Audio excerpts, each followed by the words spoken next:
nuovo in diretta dalle strade del Giro d'Italia. Adesso Pozzovivo l'ha messo un uomo davanti a tirare, si tratta di Hubert Dupont, però insomma non mi sembra che sia un gran ritmo quello del francese, Silvio, tant'è vero che i tre uomini al comando hanno guadagnato altri 7-8 secondi nei confronti del gruppo Maglia Rosa, che comprende anche Sébastien Henao, che è il più giovane degli Henao, è il cugino, scusate, del più famoso Sergio Henao, compierà 21 anni ad agosto. Sì, stanno cercando di porre rimedio, ma invece continua ad aumentare il vantaggio di Nairo Quintana. C'è una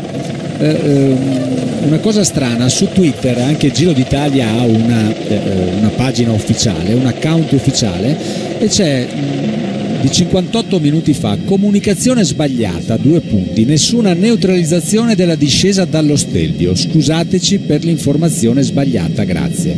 Allora facciamo un po' di ordine, bisognerebbe andare a cercare quando l'hanno data nel profilo poi di Giro d'Italia, però insomma fortunatamente abbiamo sentito Radio Corsa originale, ok, e insomma obiettivamente l'interpretazione, insomma mi auguro che i direttori sportivi, anche se in cima allo Stelvio non credo che ci sia la possibilità di leggere Twitter, che ascoltino Radio Corsa più che leggere l'account ufficiale. La comunicazione di Radio Corsa è stata alle 15:18. Adesso una comunicazione di 13 secondi con la consueta precisione ci comunica questi dati Riccardo Pescante, che ringraziamo, ci sta coordinando dalla regia nazionale. Bisognerebbe adesso andare nell'account di Giro d'Italia per vedere quando è arrivata questa comunicazione sbagliata, però insomma deve far fede Radio Corsa, perché insomma l'ufficialità arriva da Radio Corsa, no? Insomma, e l'abbiamo sentita Radio Corsa, l'abbiamo riproposta anche a beneficio dei tanti appassionati che ci stanno ascoltando, perché anche sul web, come è normale in queste situazioni, stanno scatenando i vari pareri, ma perché Quintana non si ferma, ma perché questo, ma perché quello, insomma. Ecco, tra l'altro la comunicazione che è stata data parla proprio però dall'account ufficiale del Giro d'Italia, attenzione, quindi in corsa fa fede Radio Corsa, punto. Parla proprio: la discesa dallo Stelvio è stata neutralizzata a causa delle condizioni meteo. Allora, se questa informazione fosse stata data da Radio Informazioni, chiaramente era un conto, e Bramati, Baffi, Martinelli, tutti i direttori sportivi, tutte le ammiraglie, insomma, che così l'hanno compresa, avrebbero avuto ragione in questo momento ad essere molto arrabbiati. Se invece è quella, solo e soltanto quella che abbiamo ascoltato nella nostra riproposizione, credo insomma che la miraglia della Movistar e della Europe Car hanno dato, e della Garmin Sharp hanno dato l'interpretazione corretta.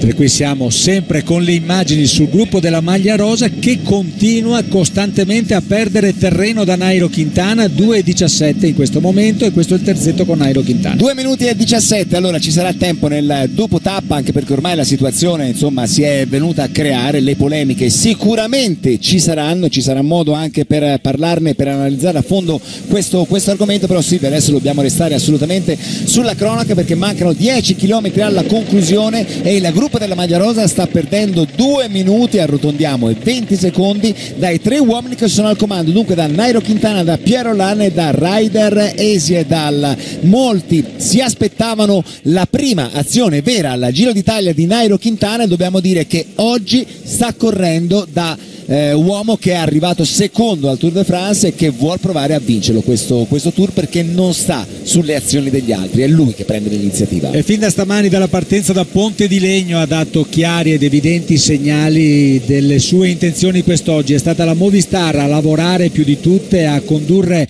le operazioni fin dal Passo Gavia. Ora Nairo Quintana ha ogni tanto l'aiuto di Pierre Roland, invece non riesce ad aiutarli Ryder Hesiedal, che ogni qualvolta la strada ricomincia a salire è in difficoltà e perde contatto. Qui arriva Eusebio Unzue, il team manager, che passa una borraccia a Nairo Quintana, che ormai si sta avvicinando all'arco dei -10 all'arrivo. C'è ancora tanta strada, credetemi, tanta strada, anche se sembrano solo pochi 10 km, ma tanta strada, e tra questi ce ne sono di alcuni molto impegnativi.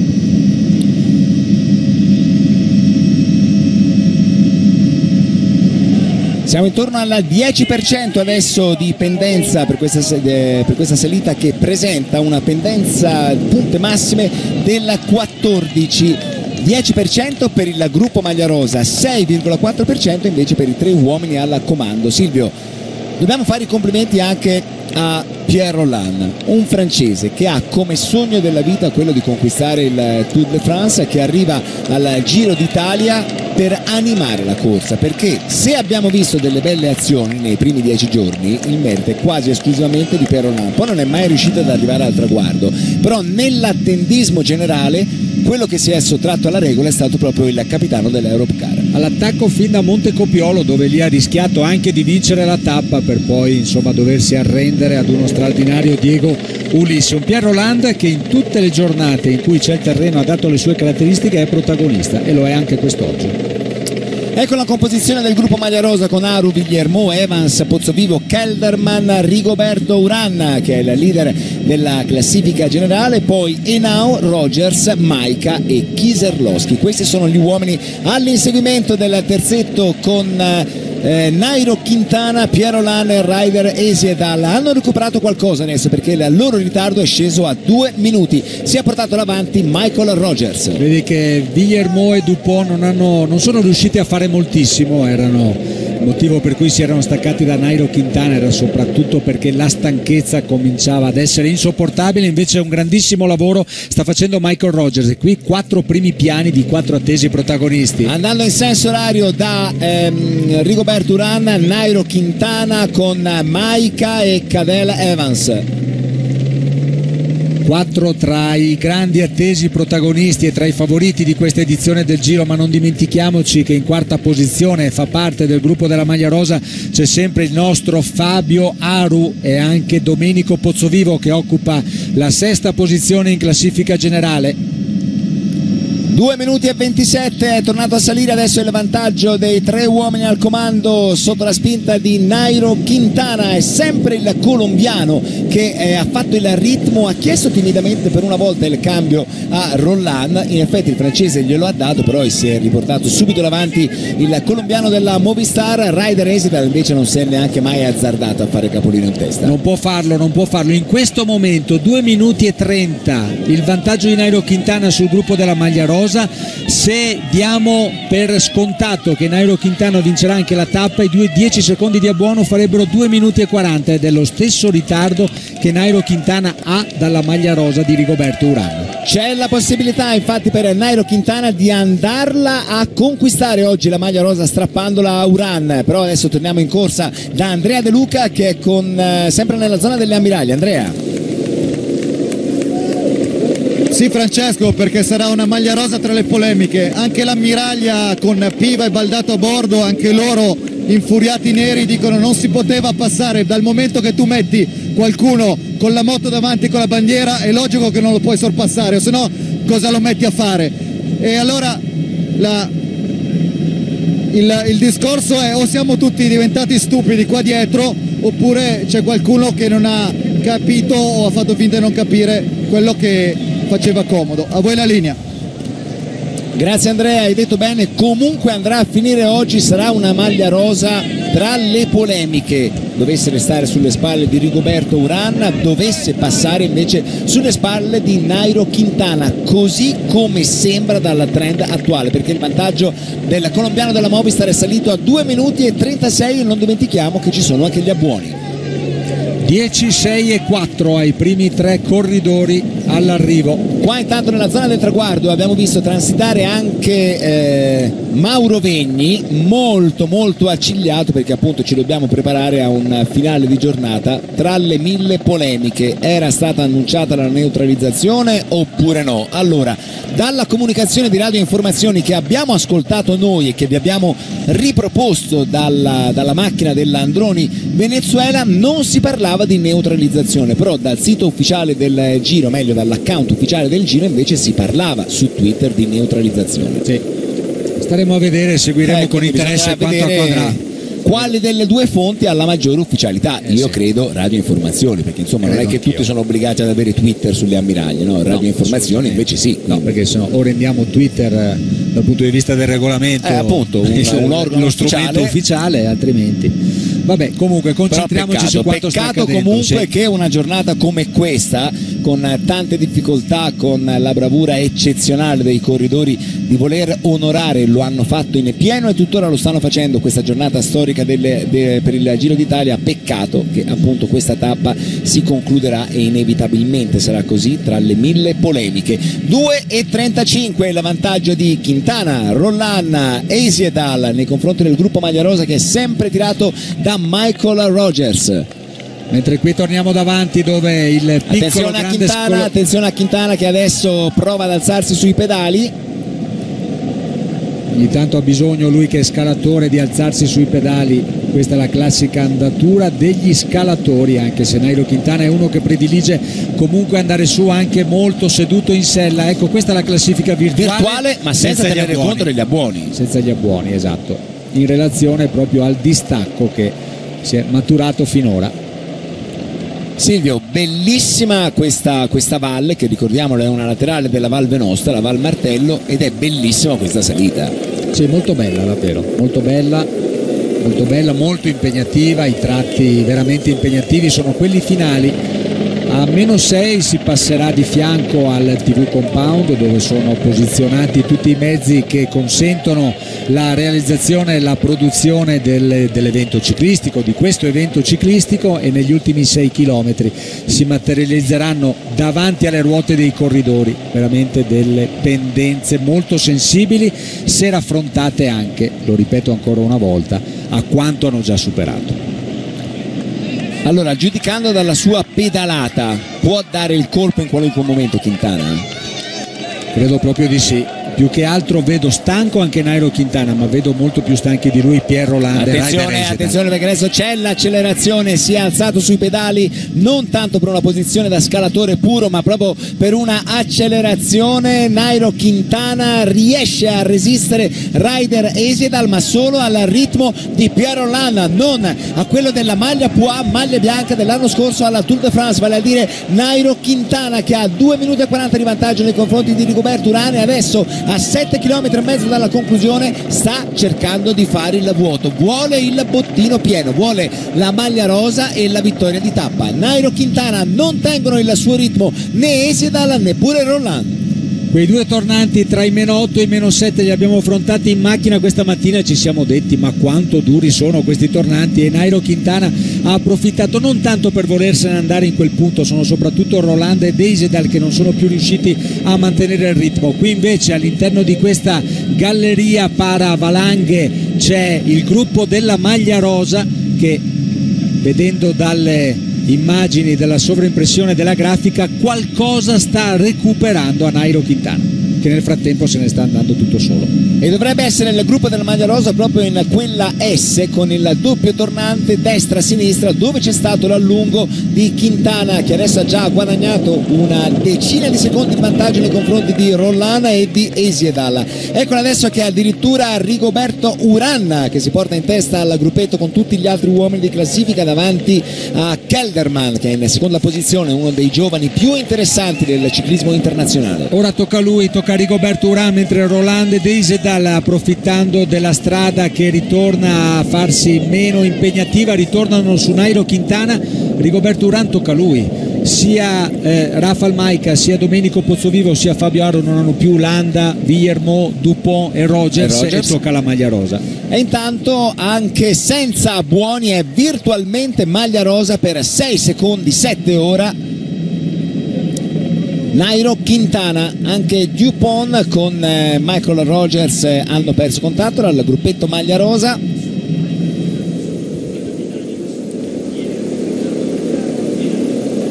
Cataldo è sempre là, sempre nel gruppetto con i migliori, Dario Cataldo. Davanti a lui c'è Sebastian Henao, suo compagno di squadra alla Sky. Si è gestito con grande lucidità Dario Cataldo, sapendo di non essere in grado di seguire il ritmo di Nairo Quintana, li ha mollati prima di essere completamente in crisi, e ora riesce per ora a rimanere insieme agli altri corridori che fanno parte del gruppo della maglia rosa. Fra l'altro, Silvio, notiamo che Pierre Rolland ha 4 minuti e 47 di ritardo in classifica generale. Mettiamo pure che nel finale magari non riesce a tenere il ritmo di Quintana, ma anche lui per il podio potrebbe tornare prepotentemente in classifica. È un Pierre Rolland che giorno dopo giorno, non assolutamente mancando nessuna occasione di andare all'attacco, sta raggranellando secondi e minuti importanti agli altri contendenti, quindi potrebbe ritornare in classifica. Ecco ora il gruppo maglia rosa in quei due tornanti durissimi dove Quintana se n'era andato. Adesso si è portato in prima posizione Maika, eccola la maglia verde, la maglia bianca, maglia rosa di Rigoberto Urán che sembra in difficoltà. Prova Maika con Kelderman e con Pozzovivo. L'allungo di Rafał Majka, il leader della classifica riservata ai giovani, che si tiene sulla ruota Wilco Kelderman. Questo ragazzo Kelderman è veramente forte, Silvio. E anche Rafał Majka non sta perdendo un colpo, mentre sembra un po' in difficoltà anche Fabio Aru, lo vedete lì davanti a questo gruppettino con Evans. Attenzione perché anche Evans adesso sta perdendo contatto, non riesce a tenere la ruota di Sebastian Henao, è dietro in penultima posizione di questo gruppo che è chiuso da Pantano. Pensa a cosa accadrà nell'ultimo chilometro e mezzo, dove ci sono le pendenze più impegnative. Se questi due tornanti in tutto non saranno più di 250 metri, hanno fatto questa differenza. Ora si va ricompattando il gruppetto. Esatto. Maika chiedeva collaborazione a Kelderman, non ha avuto, e qua siamo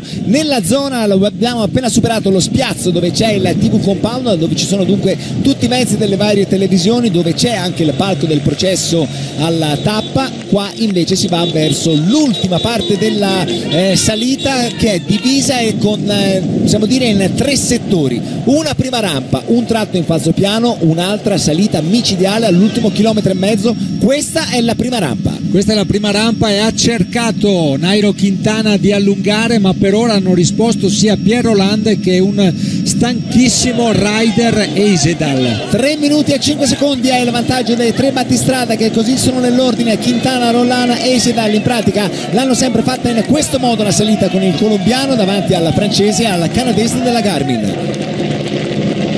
Ogni qualvolta escono da un tornante guardano davanti a loro per cercare di capire cosa gli aspetta dopo il tornante. Nairo Quintana continua ad alzarsi sui pedali, mentre Wilco Kelderman sembra tra i più brillanti nel gruppetto della maglia rosa. Si è staccato Evans, ritardo per loro. No, Evans è rientrato, sempre lì Evans. Scusami. Questa è la coda del gruppo, chiuso da Henao, poi Pantano, Aru, Evans con Maika, con Kieserlowski. Ora se ne va. Io non ho visto Pozzovivo in quel gruppetto, perché siamo ritornati davanti dove Ryder Eisedal sta vendendo sella e manubrio, come si dice in gergo, per cercare di rimanere a ruota di Nairo Quintana, mentre sembra in difficoltà anche Pierre Rolland. Ora ancora Rigoberto Urán. Eccolo là, Pozzovivo, maglia della Geveser. 3 minuti e 16. Guardate la differenza di pendenza. Adesso questi che vediamo inquadrati stanno affrontando un tratto al 12,5%. Ecco qua. Attenzione perché non ha dato ancora un nuovo affondo Nairo Quintana, però intanto si è creato un buco di 3-4 metri, diventano 5-10. Adesso è in difficoltà ancora una volta, oltre a Ryder Eisedal anche Pierre Rolland. Si alza sui pedali Nairo Quintana, cercando con una traiettoria più larga una pendenza appena meno arcigna. 5 km alla conclusione, siamo al 7% per quanto riguarda il gruppo della maglia rosa. Attenzione perché sta mollando Pierre Rolland, strepitoso Ryder Eisedal. Sì, diciamolo, ci sta sorprendendo, è in difficoltà, uno dei primi corridori ad andare in difficoltà quando la strada inizia a salire, ma con un carattere veramente straordinario. Occhio dietro con Urán che ha allungato, portandosi dietro Maika e Kelderman.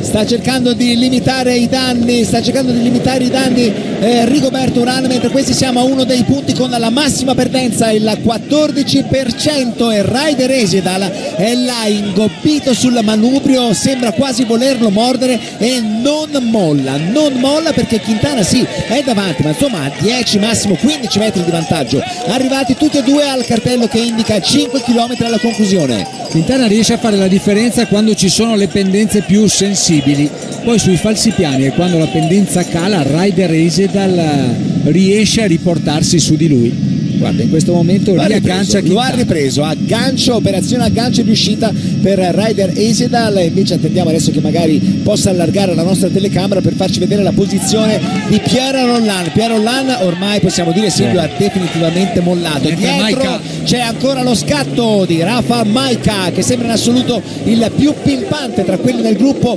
della maglia rosa, perché aveva provato a scattare anche in occasione di quella sequenza sinistra-destra di tornanti. Ancora l'attacco del polacco della Tinkoff Saxo sulla sua ruota, Wilco Kelderman, e prova ad uscire anche Domenico Pozzovivo adesso, che prova a riportarsi sui due. Anche Rigoberto Urán prova a reagire mentre sembra avere qualche difficoltà. Aru con Evans, sono più indietro sia Aru che Evans. Anche Kieserlowski sembra avere delle difficoltà, mentre Rafał Majka il più pimpante insieme a Wilco Kelderman. Torniamo sulla testa della corsa, non c'è più Rolland, sono rimasti in due davanti con Quintana e Esedal. Questa è la sofferenza e la difficoltà di Cadel Evans con Pantano, con Henao, poco più avanti c'era Aru. Sono tutti al limite, Francesco, sono tutti al limite.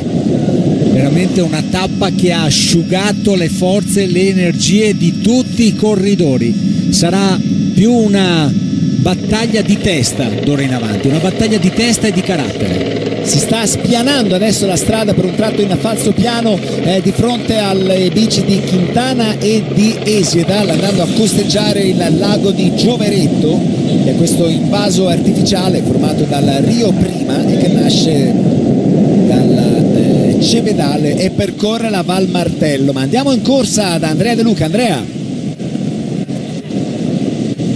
Da sottolineare la tattica intelligente di Fabio Aru, che non ha risposto all'attacco di Majka, è andato su del suo passo, adesso praticamente ha quasi ripreso la ruota del quartetto di testa, mentre invece battono in testa e hanno molta difficoltà Kieserlowski, Evans e il corridore della Colombia. A voi la linea. Grazie Andrea, il corridore della Colombia si tratta di Pantano, qua siamo invece con Pozzovivo, con Kelderman, con Majka, con Rigoberto Urán e con un bravissimo Aru. E sta approfittando Nairo Quintana della presenza insieme a lui di uno straordinario Ryder Esedal, che in questo tratto che costeggia il lago di Gioveretto gli può dare una grossa mano, perché proprio in quel tratto Ryder Esedal non sta facendo mancare il proprio apporto al tentativo. Spera di riuscire poi a tenere le ruote di Nairo Quintana nell'ultimo durissimo chilometro e mezzo e magari così pensare e cullare il sogno di poter conquistare questa tappa, la tappa più importante di questa edizione del Giro d'Italia, mentre qui inquadrato un Cadel Evans, anche lui indomito, che sta cercando di reagire al momento di difficoltà. Sicuramente non è uno specialista delle cronometre Ryder Esedal, ma è sicuramente più passista rispetto a Nairo Quintana, sì, che dunque ha sfruttato la collaborazione del canadese in quel tratto in falso piano. Sì, lo ha sfruttato e vedi che il vantaggio è tornato ad aumentare, perché adesso rispetto alla maglia rosa, una classifica virtuale del Giro, ha un vantaggio di 35 secondi Nairo Quintana senza gli abbuoni. Mentre qui il terzetto formato da Kieserlowski, Pantano e Cadel Evans, che ha perso contatto dal gruppettino maglia rosa con Majka, con Kelderman, con Fabio Aru, con Rigoberto Urán naturalmente. Considerando Silvio che Evans aveva un vantaggio di 47 secondi da Majka e aveva un vantaggio di 1 minuto e 21 da Fabio Aru, potrebbe perdere la seconda posizione Evans stasera al termine di questa tappa. Potrebbe perderla Cadel Evans. Mancano 2,5 km alla conclusione. Io credo che sia ancora presto, troppo presto prima di poter fare discorsi. Quintana prende la maglia rosa, lascia la vittoria a Ryder Esidal, perché voi non avete idea di che cosa sia l'ultimo chilometro è impressionante. Dal cartello dei meno 1000 metri alla conclusione, dove c'è il triangolo rosso, ai meno 700, in 300 metri ci sono 6 tornanti, con pendenze che arrivano al 14%, uno dietro l'altro. Sembra di essere venuto in mente sul San Luca, con la curva delle Orfanelle, veramente impegnative come quelle dure rampe, e soprattutto qua sono 6 curve delle Orfanelle, 6 curve delle Orfanelle una dietro l'altra, dopo aver scalato Gavia e Stelvio con queste temperature e con questa giornata. Ora se n'è andato il sole, mentre qui all'arrivo qualche raggio lo incontreranno. Sono già pronti naturalmente le decine di fotografi ad immortalare questa giornata che rimarrà nella storia. Per fortuna però non sta piovendo, l'asfalto è ancora bagnato, però non sta piovendo qua nella zona del traguardo. Si danno cambi anche regolari. Adesso Nairo Quintana con Ryder Esidal, questo è il gruppo degli inseguitori. Vediamo Wilco Kelderman che nel tratto di falsopiano, costeggiando il lago, sta cercando di guadagnare un po' di vantaggio rispetto agli altri uomini, a Maika, a Rigoberto Urán, a Aru. Secondo me conveniva rimanere e risparmiare le energie per l'ultimo chilometro, sì, anche perché insomma il tratto di falsopiano non è cortissimo, sono un paio di chilometri. Sì. Termina proprio a 1,2 km dall'arrivo, quindi altri 500 metri di fatica. Chissà se Ryder Esidal riuscirà a tenere la ruota in Nairo Quintana. Vediamo. Se ci riuscisse potrebbe essere premiato dal colombiano. Vediamo, perché ormai ci siamo quasi, 1600 metri alla conclusione. Quando mancheranno 1100 metri alla fine, lì comincerà il tratto forse più spettacolare di questa salita.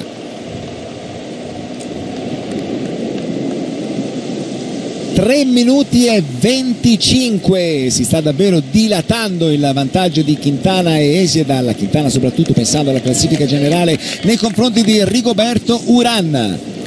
Tra l'altro Kelderman insiste dietro. Ci sono le polemiche del fatto che Quintana non si sia fermato in cima allo Stelvio, ma mi sembra di capire che sta guadagnando anche in salita, però insomma, quindi non è che aveva 1,40 durante la discesa e al termine della discesa, aveva 1,40 all'inizio della salita, adesso a 3 minuti e 18. Si muove anche Urán, che segue Rafał Majka, sicuramente il più brillante, insieme a Wilco Kelderman, che nel frattempo se n'è andato. Poi Aru e Pozzovivo. Dunque questi sono gli inseguitori di Wilco Kelderman, che a sua volta da solo ha provato a sganciarsi dal gruppetto dei migliori per andare in caccia di Quintana e di Esidal, ed eccolo qua che comincia lo strappo e nuovamente torna ad alzarsi sui pedali Nairo Quintana, ma qua ancora non siamo al punto veramente duro di questa salita, ma sembra in difficoltà Ryder Esidal, che anche in precedenza aveva perso contatto nei momenti con la pendenza massima, come adesso. Nairo Quintana se ne va. 1100 metri per lo scalatore colombiano, sono obiettivamente rampe troppo dure per Ryder Esidal per riuscire a rimanere a ruota dello scatenato scalatore colombiano. Però per il momento Esidal non è che abbia proprio completamente mollato, ma attenzione, perché guardate, striscione degli ultimi 1000 metri, triangolo rosso, e là sullo sfondo comincia questa sequenza impressionante di tornanti, 6 in 300 metri. Li affronta in testa Nairo Quintana, che anche secondo i bookmaker era il favorito numero 1 per la tappa di oggi, e sta mantenendo il pronostico in una giornata dove comunque ci saranno un'infinità di polemiche per quanto successo nella discesa dello Stelvio. Continua Nairo Quintana e continua a stringere i denti Ryder Esidal, una 60ina di metri il suo ritardo nei confronti dello scatenato Nairo, che si sta involando verso la vittoria di tappa e la possibile conquista della maglia rosa. Adesso dietro ha preso un buon margine di vantaggio anche Wilco Kelderman. Con questo risultato, al di là di chi poi vincerà la tappa di oggi, si riavvicina in classifica generale anche Ryder Esidal, che adesso ha circa 6 minuti e mezzo da Rigoberto Urán, dunque potrebbe guadagnarne 2,5-3. riesce comunque a non naufragare il canadese. Guardate che meraviglia che sono queste immagini con queste rampe che arrivano dopo una tappa con Gavia e con Stelvio. Un finale terribilmente crudele, quello che è stato disegnato quest'anno per la tappa di Val Martello, già proposta l'anno scorso, annullata per colpa del maltempo. Ha voluto riproporla RCS e quest'anno sono riusciti finalmente a farla. Ci saranno comunque le polemiche per la neutralizzazione sì, neutralizzazione no, che era stata annunciata o meno prima della discesa dello Stelvio. Intanto ci gustiamo l'azione di Nairo Quintana ed è la prima volta che lo vediamo veramente all'attacco, Silvia, perché in tutte le altre occasioni aveva sfruttato il lavoro degli altri. Oggi no, in una delle tappe più difficili per quanto riguarda il profilo altimetrico ha voluto dimostrare di essere il più forte in salita. Quintana ad Europa aveva sfruttato il grande lavoro di Domenico Pozzovivo, polemico dopo l'arrivo, segnalando il fatto che comunque ha fatto lo scattino per andare a sopravanzarlo allo sprint. Nairo Quintana, che a detta di Domenico Pozzovivo comunque si è scusato per il gesto e che quest'oggi ha corso da padrone fin dalla partenza con la sua Movistar, ha controllato la situazione, ha imposto l'andatura e il ritmo fin dal passo del Gavia e ora sta dominando questa tappa. Ci saranno polemiche, non ci saranno polemiche, godiamoci lo spettacolo che comunque questo ragazzo venuto da lontanissimo ci sta regalando. Ha avuto dei problemi di respirazione nei primi giorni di giro, una cura anche di antibiotici per Nairo Quintana, in tanti lo avevano detto, attenzione perché il terreno per Quintana c'è e come, perché sono tantissime le salite che propone il Giro d'Italia. Appena starà meglio si avvicinerà molto alla Quintana del Tour de France e lo sta dimostrando oggi. Però attenzione perché ai meno 400 Esedal sta cercando di riportarsi sotto.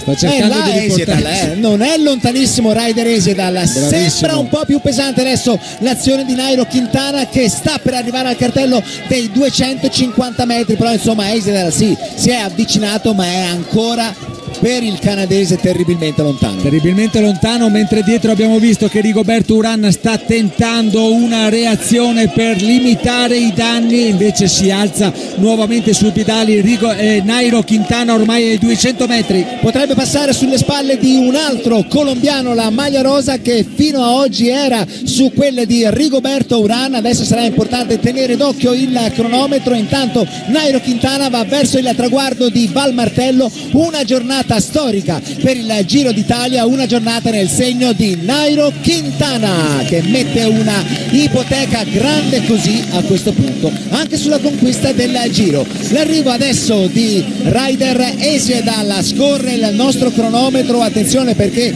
in classifica generale il ritardo di Quintana da Urán era di 2 minuti e 40, ha preso anche 10 secondi di abbuono Quintana, dunque ci sono anche quelli da aggiungere. Mentre è arrivato Esedal, sta arrivando Piero Lani in terza posizione, attualmente la quarta posizione è di Vico Kelderman, che vediamo ora inquadrato.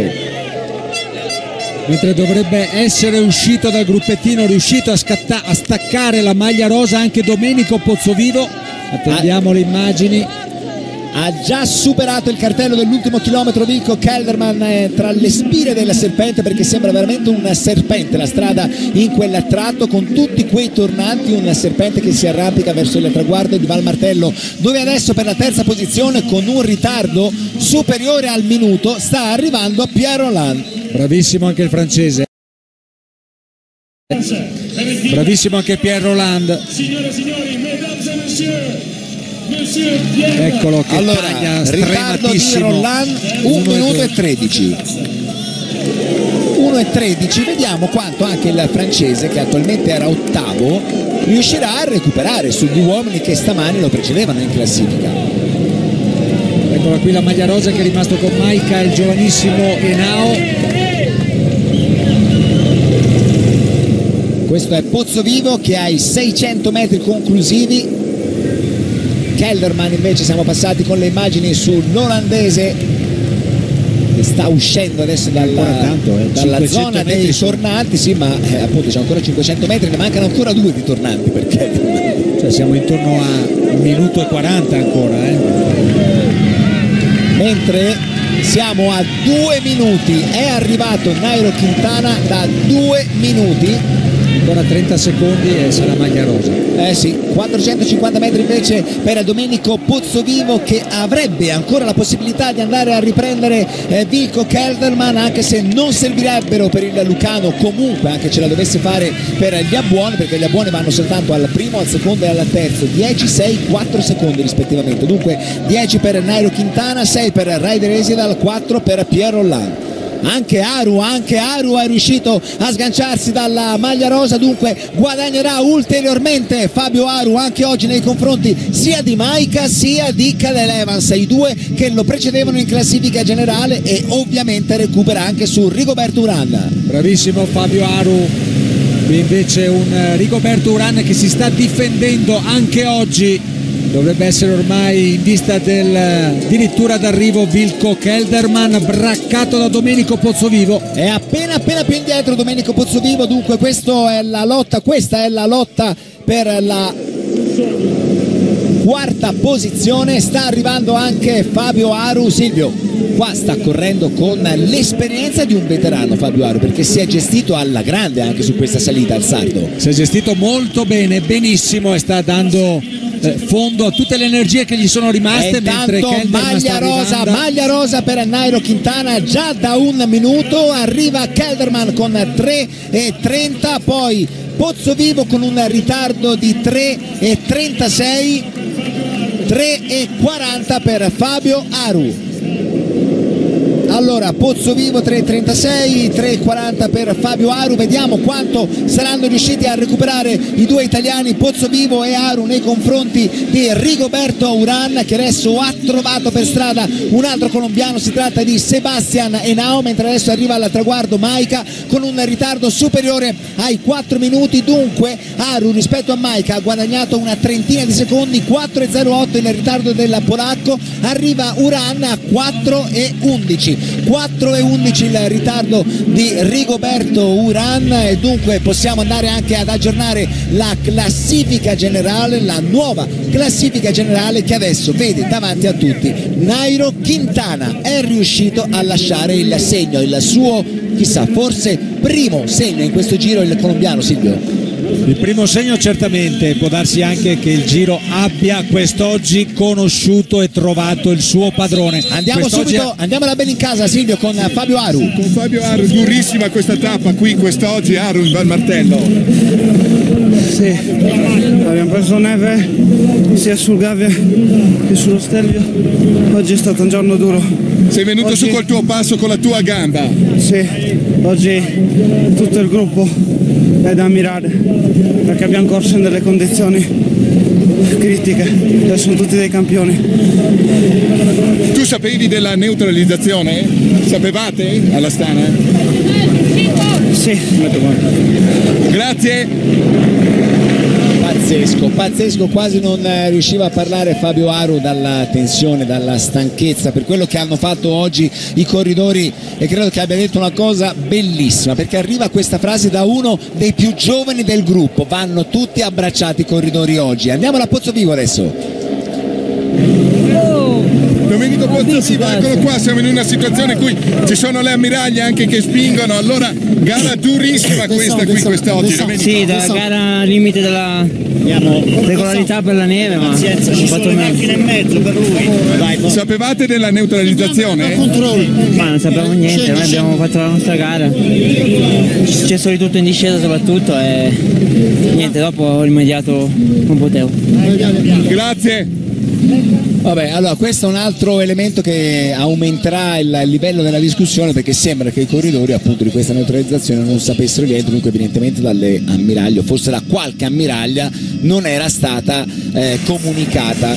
Avremo tantissimo di cui parlare in questo processo. Intanto rivediamo l'ordine di arrivo, ma poi pronti anche a vedere la classifica generale con il trionfo di Nairo Quintana, 8 secondi su Ryder Hesjedal, bravissimo, 1,13 su Pierre Rolland, 3,32 su Vilko Kelderman, Pozzovivo Pozzovivo a 3,37, Aru a 3,40, Rigoberto Urán che ha pagato alla sua connazionale la bellezza di 4 minuti e 11. E dunque, in base a questi risultati, la nuova classifica generale è questa, con Nairo Quintana che è la nuova maglia rosa, 1 minuto e 41 è il suo vantaggio su Urán, 3,21 su Cadel Evans, 3,26 su Pierre Rolland, 3,28 su Rafa Omaica, 3,34 su Fabio Aru che dunque è scivolato in sesta posizione, settimo è Pozzovivo a 3,49.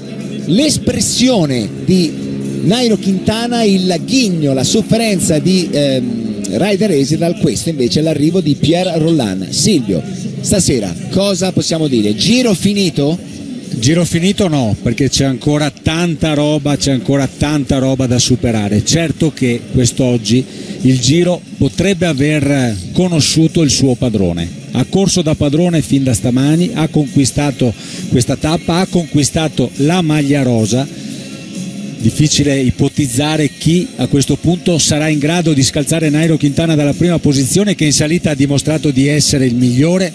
Io mi sto godendo anche queste immagini. Questa è la bellezza eccezionale di queste immagini, l'arrivo di Pozzovivo di Fabio Aru, questo è l'arrivo di Rafa Omaica con questo replay hyper motion nel quale veramente possiamo andare a scorgere la minima espressione dei corridori, vediamo ogni muscolo dei corridori. Guardate per esempio quanto è bella questa immagine che ci regala la regia di Pietro Sollecchia con l'arrivo di Cadel Evans e di Robert Kieserlowski. Quest'oggi sono credo da abbracciare tutti, quelli che sono già arrivati e quelli che arriveranno magari fra 40 minuti, ma noi saremo qua perché sicuramente interverremo su Alessandro De Stefano nel processo per ricordare anche gli ultimi che arriveranno qua sul traguardo di Val Martello, perché oggi, come diceva Fabio Aru, quelli del gruppo sono stati e sono tutti dei campioni. Pronti ad andare sul palco del processo alla tappa? Che processo ci aspetta oggi? Alessandro De Stefano, è il momento del processo.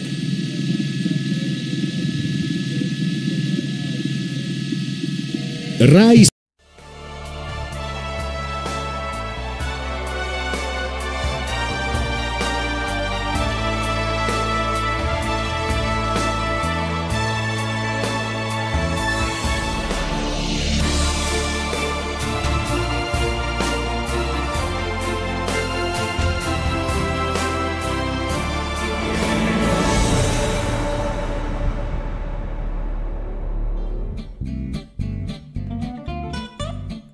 Band Sport ligado nos canais ESPN, um grande abraço. 10ª etapa Giro 2015 de Vita Nova Marche até Forlì, 200 quilômetros exatos de prova pela costa do Adriático, né?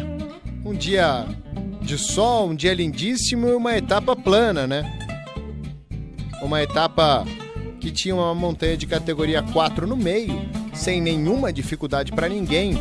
E aí a gente vê, ó, costa do Adriático aí à direita, passando Vita Nova Marche, aí a primeira meta de sprint intermediário do dia que nós teríamos em Fano, aí o Monte de Bartolo que era categoria 4, o reabastecimento que seria em Sant'Ancarnello de Romana, Cesena o segundo sprint intermediário e a chegada em Forlì.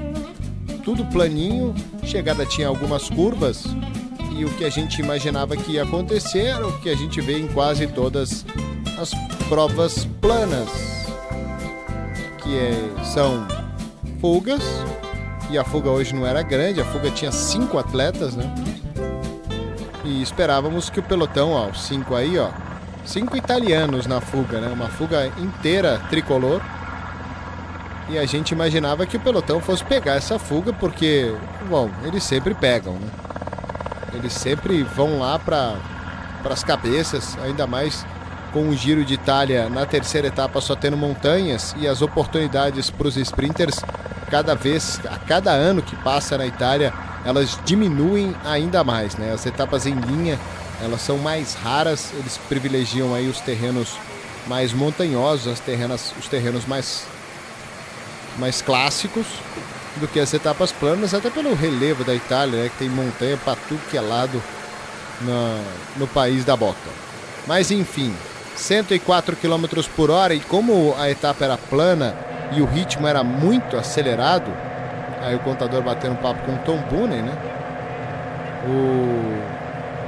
O pessoal tava na média horária aí para cima dos 45 por hora, o que é muita coisa, né? E hoje muitos resorts de praia, né? E o Celso Anderson estava levantando uma questão na etapa bem interessante. Se o Adriático já é frio no sul da Itália, imagina no norte aí, né? Que é mais frio ainda, né? Tem coragem de pular naquela água ali, Celso Anderson? Um abraço para você. Um abraço para você, Aguiar, Ari Aguiar, para vocês aí de casa. Você nunca me chamou de Aguiar na sua vida. Oi? Você nunca me chamou de Aguiar na vida. Não, primeira vez. Então, primeira vez, né? Gostei. Tá bom, nome e sobrenome. Merece. Cara de respeito. Então, um abração para vocês aí de casa. Sim, uma etapa bonita no Adriático, plana, uma montanha de nada aí, categoria 4, que não ia mudar nada na classificação geral. Qual era a questão? Olha aí a meta de montanha. E a questão era, a fuga chega ou não chega? Todo mundo apostava que a fuga chegaria à frente do pelotão. 5 atletas, 4 de equipes daquelas que são convidadas e uma de equipe continental, que é a Cannondale Garmin, aí do atleta, o segundo atleta que passou aí na meta de montanha. Mas toda a energia do pelotão estava ali concentrada nos sprinters. Principalmente quem tomava as ações ali era a Lotto Soudal, a Lotto da Bélgica, né, do André Greipel, que é o cara aí mais forte para os sprints. Mas a gente vai ver aí o que aconteceu no final. Enquanto isso, eles contornavam aí essa costa do Adriático maravilhosa. A gente falava sobre a temperatura da água, né? Muitas vezes a gente vê uma imagem maravilhosa aí na Europa, na Itália, na França e tal, mas aí a água é fria demais, nada a ver aqui com o Nordeste do Brasil, onde você entra na água, parece que nem refresca, fica quente, muito quente.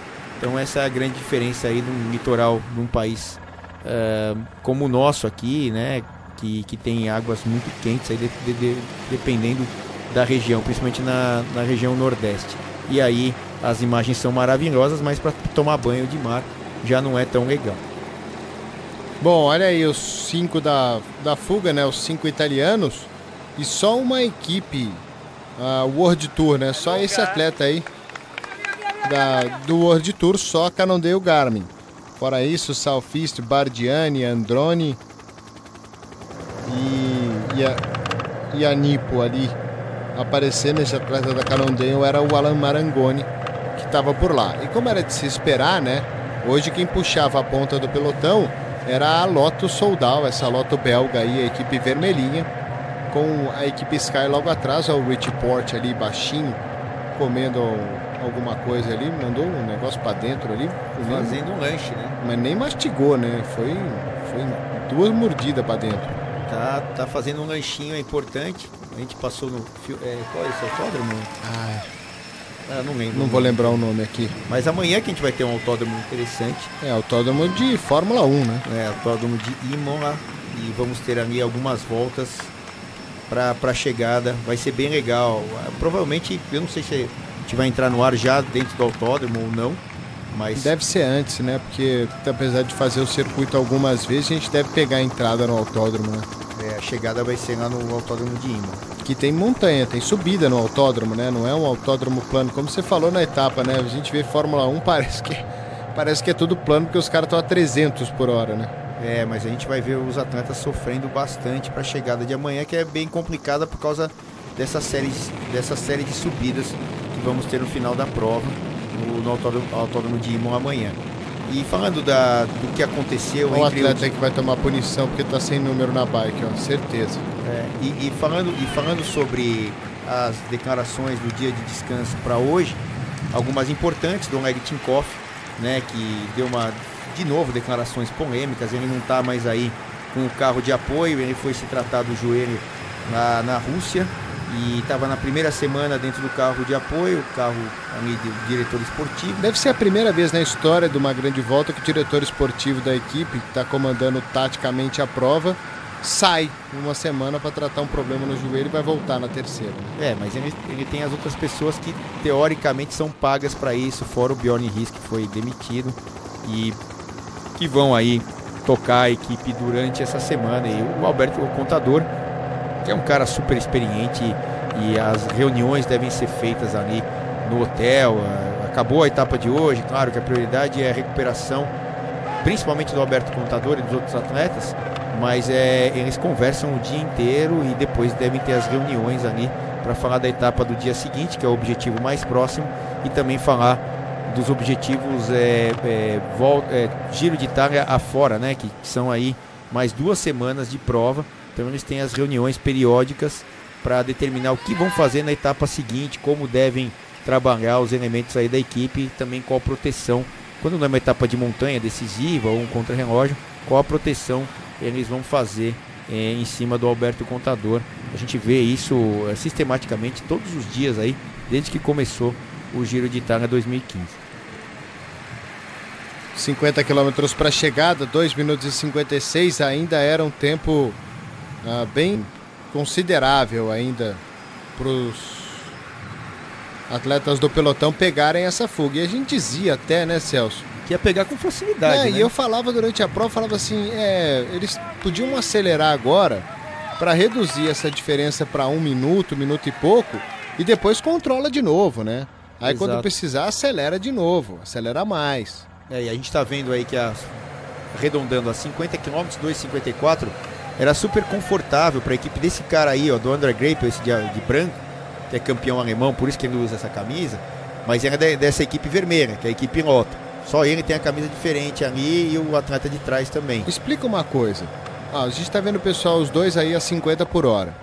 A fuga revezando lá a 50 por hora. O pelotão tem condição, se ele quiser, fazendo força e revezando todo mundo, de andar a 55? Tem condição. Se a fuga está andando a 50, eles conseguem andar a 55 numa velocidade média de 55. Conseguem. Eles têm muito mais força e energia, muitos atletas para se revezarem. É que desde que a gente começou a transmissão, basicamente, com poucas alterações, era a equipe Lotto que tomava a frente do pelotão. A gente viu o atleta de branco ali, ele é da Trek. E ele também tinha interesse por causa do Giacomo Nisolo, que é o sprint que viria para a chegada. A Giant teria o Mezeg. Mas nenhuma dessas equipes efetivamente colocou a equipe inteira como a Lotto colocou nessa chegada. Por quê? Porque a gente já falava que o Greipel é o cara mais forte para a chegada. Uma chegada vindo com muitos atletas, o Greipel é aquele de maior potência, já demonstrou isso na etapa que ganhou, na etapa que perdeu, errou o time, por isso que perdeu. Então, a Lotto que vinha, e foi passando o tempo, ó. Aí era uma situação bem confortável pro pelotão, 45 km, 2,36. A gente poderia arriscar, não, vai pegar fácil, vai pegar a hora que quiser. Mas não foi bem isso que aconteceu, a gente viu que tiveram dificuldades no final, que a equipe Lotto talvez não tenha se aproximado da maneira que devia nessa situação de mais de 40 km de prova, e a coisa começou a se complicar do meio para o fim da prova.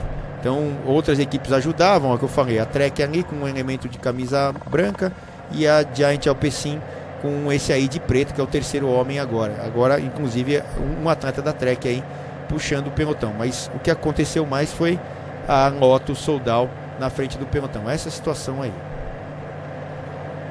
Fazendo força, né? Um atleta só da Giant por ali, e a briga era para poder pegar aquele pessoal lá da frente que ainda estava aí, ó, 2,33, passando nos 45 quilômetros para a chegada. O pelotão, a fuga já estava quase 2 km, mais de 2 quilômetros à frente, no 42,6 para chegar desse aí.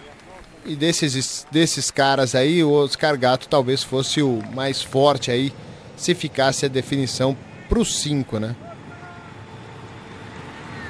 Como a gente já falou, 4 equipes convidadas aí, só uma equipe do Pro Tour. Mas né, ainda tinha muita coisa para acontecer, para rolar, para desenrolar na prova. Mas eles precisavam começar a acelerar lá atrás, senão a fuga ia fazer a festa da fuga. A gente vai fazer um pequeno intervalo aqui E na sequência a gente mostra como terminou aí essa 10ª etapa, chegada em Forli, que foi bem interessante e bem inesperada. Não sai daí não, hein?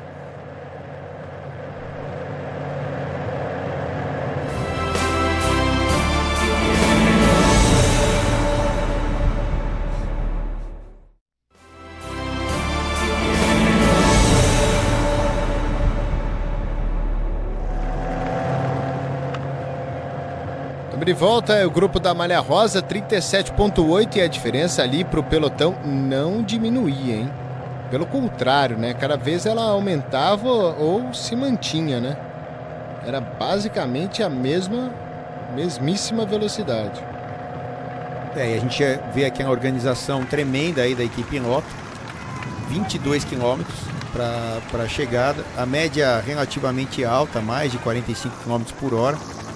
Passando aí por Cesena, onde teríamos aí o sprint intermediário, mas ninguém muito preocupado com esse sprint intermediário, senão o terceiro atleta aí do pelotão da equipe Bardiani. Ainda tínhamos aí 5 atletas. O cara de maior expressão dessa fuga é o Oscar Gato, apesar de estar numa equipe continental, foi o atleta que já vestiu a camisa de várias equipes aí, hoje conhecidas como World Tour, antigamente como Pro Tour, e acabou tendo sucesso. Ano passado mesmo ganhou clássicas importantes e é um atleta que tem aí no currículo várias vitórias. Detalhe aí de novo pro Alan Marangoni, atleta da Cannondale Garmin, que ia capitaneando a fuga, e o Gato continuava por lá. 15,7, caiu enfim a diferença de 2 minutos, mas já era muito no limite. A gente nesse momento falava que se pegasse a fuga, eles iriam pegar na linha de chegada. É o grande problema, o grande azar que deu Oscar Gato. Ele acabou furando o pneu pouco antes da chegada e aí acabou por perder completamente a sua prova. E a gente vai acompanhar aí os últimos quilômetros de prova, como eles aconteceram. E olho. Só se não tiver perna para aguentar manter esse ritmo aí, mas eles estão muito bem ali na fuga, estão revezando perfeitamente, está muito organizado entre os 4 ali, combinaram direitinho, o dever de casa está muito bem feito, e apesar desse pelotão inteiramente esticado aí, olha, se pegar vai ser em cima da linha de chegada. A gente viu o Salvatore Puccio ali da Sky. Passou um outro atleta da Sky que ficou para trás e o Puccio não sabia se ficava, se ia, se ficava, se ia. Ele acabou ficando e eu acho que dando um suporte para um outro. Mas tem mais dois agora da Sky para trás, o Puccio mais um que eu não vi quem era. Será que é o Porte? Não, não era o Porte. Se fosse o Porte ia estar toda a equipe para trás. E agora tem um atleta da G2R atacando, só falta ser o Dupont, né? Vamos ver quem é, vamos ver se passa ali por ele, não deu pra ver quem é. Não vai pegar 5 km um minuto, não pega mais. Eles vão disputar a chegada entre os 4 aí da frente. Que coisa, hein? Uma etapa plana, os sprinters têm tão poucas oportunidades no Giro de Itália. Mas é aquilo que a gente fala, vai passando o tempo, né? As equipes não ficam com aquela saúde toda. Ficou todo mundo pra trás da Sky, hein? Deve ser o Porte mesmo estar aí, o Porte, né? O Porte, com certeza. Ficou. Eu vi o Puccio ficando pra trás. Então, se ficou todo mundo é porque o capitão ficou. Eles não vão ficar pra ajudar a agregar. Mas não mostraram ele furando. Ele deve ter furado, trocou a bicicleta, mas a imagem não chegou pra gente. E tá rápido aqui, né? Vai perder tempo aí o Porte, hein? Pra voltar aí no pelotão com ação. Tá vendo que a moto já não tem ação total na cabeça do pelotão? Já não aguenta mais. Tem a catucha pra frente, mas não vai acelerar. O atleta da G2R tentou morreu também. 4,2 para chegada. Tá longe o Porte. Vai tomar tempo na etapa de hoje. Que loucura. Pegando caravana para poder tentar chegar, mas não vai pegar não. Não tem jeito, tá muito rápido, né? Vai tomar tempo na etapa plana aí. Deve ter tido um problema mecânico aí o Richie Porte. E a fuga vai ganhar, viu? Vai ganhar a fuga numa etapa planinha. Quem deve assumir a ponta agora lá na frente, independente de equipe de sprinter, é justamente a Tinkoff e a Astana, que teriam que ir pra frente porque o Porte ficou pra trás. Não é legal, meu amigo, é corrida, né? É prova, eles têm que ganhar a prova. Tem que tirar tempo. Pensou esse negócio aí de fair play daqui, fair play de lá, meu amigo. Questiono muito isso aí. Entendeu? É competição, você tem que ganhar. Os caras ficam brigando por 1, 2 segundos aí. E que azar pro Porte, mas é coisa que pode acontecer com qualquer outro. Tem jeito. E aí a fuga, né? A fuga que vai pra vitória. Se tudo correr do jeito que tá normal, né?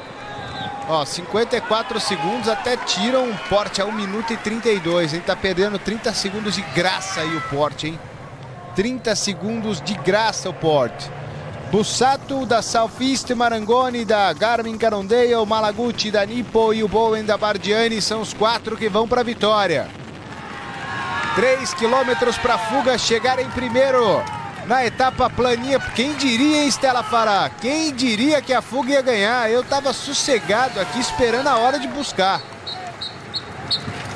Eu também esperava uma chegada 100% sprint massivo do pelotão e essa fuga surpreendeu. Trabalharam muito bem os 4 ciclistas. Dentre os 4 aí presentes na fuga, eu diria que o Nicolas Bowen da Bardiani tem grande chance de levar a etapa. Eu tava querendo enxergar ali, parecia que tinha um carro ali à frente que não poderia estar onde estava, onde o Porte estava. O carro ajudando, dando vácuo. É uma coisa esquisita ali que... Deixa eu ver a imagem aí pra frente, não mostram. Mas tinha um carro logo ali à frente. Não pode. Vamos ver essa chegada, 2 quilômetros pro final. Era o carro da... Não sei se é esse que tá ultrapassando, se ele tava na frente, mas ele não pode ficar aí. Ou vai ou fica, meu amigo. Nessa situação não pode. Olha a força que ele tá fazendo, pedalando a 1 milhão ali o Porte. Agora a fuga vai começar a definir, né? Aí eles vão ter que sprintar entre eles aí. E aí já não são mais amigos, já não são... Tem, ao invés de 4 italianos, tem um italiano, um português, um francês e um norte-americano ali, né? Não tem amigo, né, agora, né? Nossa, aquele guardinha é louco. Ficar com aquela bandeira ali na frente do pelotão de... Ele tem um apito. Louco. Ele tem um apito. Vai adiantar o apito. Né? É o cara mais louco do mundo aqui. Ó, ele tá... Ano passado, o Porte aí passando as informações pelo rádio. De repente, para os atletas esperarem, que tem um gap ali. Ataque do Cannondale Garmin, ataque do Alan Marangoni. Ataque do Marangoni no último quilômetro. Talvez sabendo que não é o melhor sprint de todos, o sprinter, né? Ele ataca para tentar vencer escapado lá o Marangoni da Cannondale. As 3 equipes convidadas ali atrás, Southeast, Nippo e Bardiani. 3 vindo com tudo aí pra cima e ele vai no mini contra-relógio. Alan Marangoni da Cannondale Garmin para tentar vencer a prova em Friuli, fazendo as curvas já na entrada da chegada, na entrada da cidade. 1 quilômetro pro final, com direito a paralelepípedo e tudo mais. Vai que vai aí o Marangoni.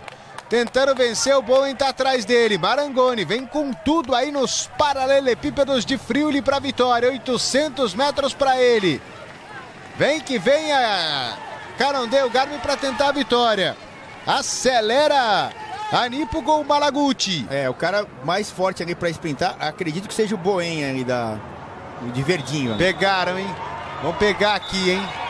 Vai chegar para pegar. Bardiani vem à frente ali, o Bowen. Curva para a esquerda, é a última curva, aí é a reta já, ó. Esses 450 metros finais de reta. Acelera Marangoni, acelera o Bowen. Pessoal, acelera ali de trás também, mas... Bom, pegaram. Bowen vai ganhar. Pegaram o Marangoni. Arrancou aí o Nicolas Bowen. Vem para a vitória, vem Bardiani. Nicolas Bowen para a vitória. Ele olha para trás. Southeast, o atleta da Southeast, o Bussato vindo com tudo pra cima dele, mas vai ser o Marangoni. Olha, o Nicolas Bowen pra vitória. Marangoni chegou no 4 e o pelotão vindo atrás aí, ó. Pelotão chegou vindo atrás aí já não tem nem mais o que brigar, né? Aí sprinta o Nisolo contra o módulo. O Nisolo vai passar em primeiro aqui do módulo. E aí, vitória do Bowen. Pelotão vacilou, deu mole, e o grande prejudicado da etapa foi o Rich Porte, né? Exatamente, perdeu cerca de 47 segundos em relação ao líder, né? E todos aqueles que brigam pela camisa rosa. Um azar tremendo de ter furado o pneu numa hora crítica, onde tínhamos uma fuga e o pessoal ainda tentando buscar a fuga. O Richie Porte teve um azar incrível. A gente viu logo depois da etapa uma entrevista do Alberto Contador falando justamente sobre isso. Perguntavam para ele se ele desejava, ele pedia a Deus, sei lá, boa sorte na etapa. Ele falava assim, ó, eu só peço que eu não tenha má sorte, ou seja, que nenhum problema aconteça. A sorte de andar bem, de estar bem disposto e tal, isso aí faz parte do trabalho, e eu só desejo que eu não tenha um problema, como foi o caso do Richie Porte. Ele estava citando o azar tremendo do Richie Porte, numa besteira, numa etapa que normalmente não se perde tempo, perdeu cerca de 47 segundos, é um tempo bem complicado para se perder numa etapa plana. Faz parte da prova, né? Sorte de um, azar do outro. Continua o contador a 3 segundos aí do Fábio Aru. E o Landa agora é o terceiro, Porte caiu para a quarta colocação. Nicola Boen, da Bardiani, agradeceu todo mundo, agradeceu a equipe, mecânico, pai, mãe, sobrinho, namorada. Agradeceu todo mundo aí, o Nicola Boen, que assumiu também a camisa vermelha, né? Amanhã a Bardiani tem uma das camisas, tem a camisa de pontos, a camisa vermelha é dele. Alberto Contador continua com a camisa rosa. De novo lá o braço, né? Falando com o pessoal, cuidado com o meu ombro, caí, machuquei e tal. Também tem na entrevista dele de ontem para hoje, ontem foi o dia de descanso, primeiro dia de descanso dos dois que teremos aí no Giro de Itália. Ele falou, olha, o tempo, quanto mais tempo passa, melhor para mim, porque meu ombro fica melhor. E as pernas também, eu tô sentindo que as pernas estão boas. Então, se ele teve essa pequena lesão no ombro, tá passando, esse negócio já tá ficando para trás, esse assunto. E agora, pensar nas pernas e nas montanhas que virão. Antes disso, teremos o contrarrelógio no sábado. Domingo já começa a definição das montanhas. E aí o Fábio Aru continua com a camisa branca. Celso, vamos chegar em Imola. Abraço para você, hein? Abraço e até lá. Até Imola, 10h30, dessa quarta-feira, para a gente acompanhar a 11ª etapa. Nos vemos lá.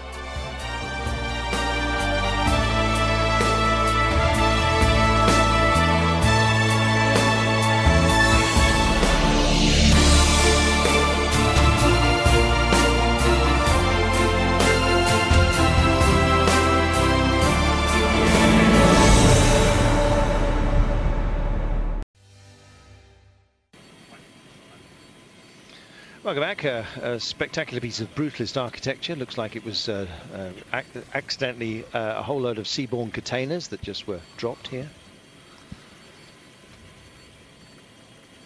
So, what have we had today? It's been fireworks, particularly amongst the sprinters. Intermediate sprint points up for grabs, and indeed a green jersey as well. And so, sailing through came André Greipel, tight in on the hoardings, and said, thank you very much. Peter Sagan says, what do you mean, thank you very much? You're going to have to fight hard on that if you want this green jersey at the end of the day. Mark Cavendish as well, just still underneath the 200 marker. A competition led now by Greipel by just 1 point, but there are more points up for grabs at the end of the day. King of the Mountains points have been apportioned as well. Just going through the day, the heat has been the main player, but also this, ouch, big hit for Jean-Christophe Perrault from AG Tour La Mondiale. He's bandaged, he's bruised, he's bloodied, but he's unbowed, and he's back in. He's tagged on to the back. Right now, the gap is 3 minutes. In fact, I'm just double checking. Here we are. The gap right now is not 3 minutes. It's 2 minutes and 38. Hence my surprise. Tinkoff Saxo still pushing on. This is for Sagan. Sagan is up for it. He's livid. He's going to carry his adrenaline and maybe use it effectively. You can see dead centre of the road there. We have Movistar. And what is nice to see as well is Orica Greenedge getting busy. Will it be the Yateses? If it is, it will be Adam Yates, I suspect. But is Michael Matthews back and on good form? I think he might just be. And if he is, that is very good news for Aussie viewers. And it's very good news for the race as well. We always like to see Bling doing his thing. Big broad smile that he is. He carries a lot of jewellery with him, but not onto the road. John, talking about smiles, we have our the name of the lady who often smiles and tells the time gap by the use dexterously of a chalkboard. That's right, it's Time Gap Claire. Claire Pedrono is her name, and she hails from Brittany. She once rode on the the La Grande Boucle, the women's race, and back in 2005, and now she finds herself doing what, as you correctly described, is one of the most important jobs on the tour. Yes, indeed. Time Gap Claire. In fact, how did she get the job? She basically wrote and said, "Can I do that job?" And they said, "Yeah, thanks for asking."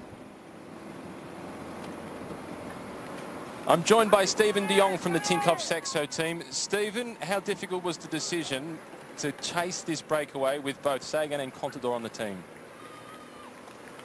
Well, I think before the start we knew it was a good stage for Peter, so the decision was not that hard. A lot of focus now on the green jersey with Peter as well. Well, I think the key for the green jersey is in the next coming 4 stages, so that's where we try to get a nice gap of points.